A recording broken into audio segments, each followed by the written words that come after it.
After giving the Frisco guards the bulk of the goods I stole from the desert bandits, I was taken into the port town of Frisco. I didn't spend much time in Frisco, as the last ship for months called the Fortunate Son was about to leave. I made haste for the ship, and was shocked as this vessel wasn't like the Nest. It wasn't made of metal but of wood. It was large and floated on a blue abyss with so much more water than I've ever seen. Rather than thrusters, it had a sail and used wind to propel it. Is this propulsion method really what they use to traverse the ocean? To be completely dependent on the wind can't be reliable, but I couldn't be picky, so I boarded the Fortunate Son. Through the bright hallway, the captain of the ship, a human with a full beard and a shotgun on his back. He stopped me with his hand, stared up and down as if scanning me. "Are you one of the adventures we ordered?" My eyes went yellow as I tried to come up with something. "Yes," I said longly. Have you been in a fight before?" My eyes returned to white as I answered. "Yes, I killed 3 bandits in the desert a week ago. I can show you if you don't believe me." Memoria showed the battle in the desert. She nodded and produced a hologram from her faceplate. The man stared intensely as I sprayed venom on their faces, ran my claws through their faces, and shoved their spears into their chests. "Humph, very well, you may board the Fortunate Son. Everyone is on the deck. It's the top of the ship with our sail fastened to it." "Thank you, sir." I nodded and continued through the hallway until I reached what that man called the deck. The smell of ocean air and decaying flesh bombarded me just as much as the sunlight. But what really made my eyes go yellow was just how many people were around.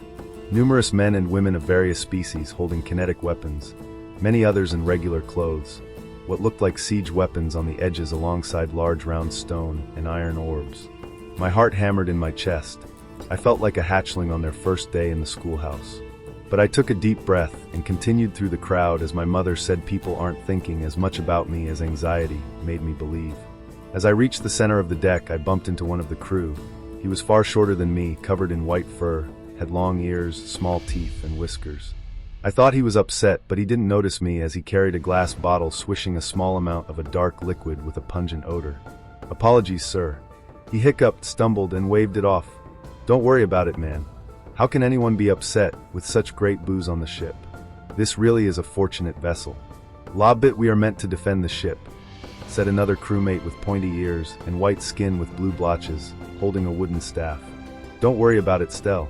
Being wasted has never been a problem for him before," said another crewmate who dwarfed me, was covered in segmented chitin plates much like me, but his hands were long curved blades like a farmer's winnowing tool. Despite these large blades, he had similar kinetic weapons on his back. "Yes, Stell. Don't worry about me," he hiccuped. Stell sighed and turned to me. "Ignore him, he has a bit of a drinking problem." My eyes went from yellow to orange as I observed the bottle. "That doesn't look like water. Water is for chumps. This miraculous drink is wine, alcohol, the loosener and bringer of joy." My eyes returned to white as I lost interest in what was clearly poison. "Enjoy your bringer of joy. So, stranger, what's your name, who's your floating friend, and why are your eyes changing color?" "My name is Abralik. My friend is Memoria. My eyes change color depending on my emotions. White is neutral, orange is focus, and yellow is caution." I explained. "Nice to meet you, I'm Stell, the drunk druid is Lobbit, and this big or bigger guy is Reacher," said Stell as she held out her hand, a gesture that made my eyes go yellow. "A handshake is a friendly thing, Abralik, no need for fear," she assured. I slowly grabbed her hand and shook it, and noticed that her hands were very cold. Before I could say anything else, a siren went off along with the clanking of the ship's anchor being pulled up. The ship began drifting through the ocean. I stumbled at the sudden movement, but kept my footing. I let go of Stell and took a deep breath as the ocean went past us. The waves moving were mesmerizing to me, so much more water than I've ever seen before. Lost in my daydreaming, I clung to the hull and crawled down to the waves, splashing me with immense force just like the wind, but I didn't care. I reached in the water and pulled out a small aquatic beast covered in scales with openings on the sides of its body. As I crawled back up to the deck, I watched the beast flop and gasp in his clutch. "What is this beast?" I asked the trio. "That's a fish.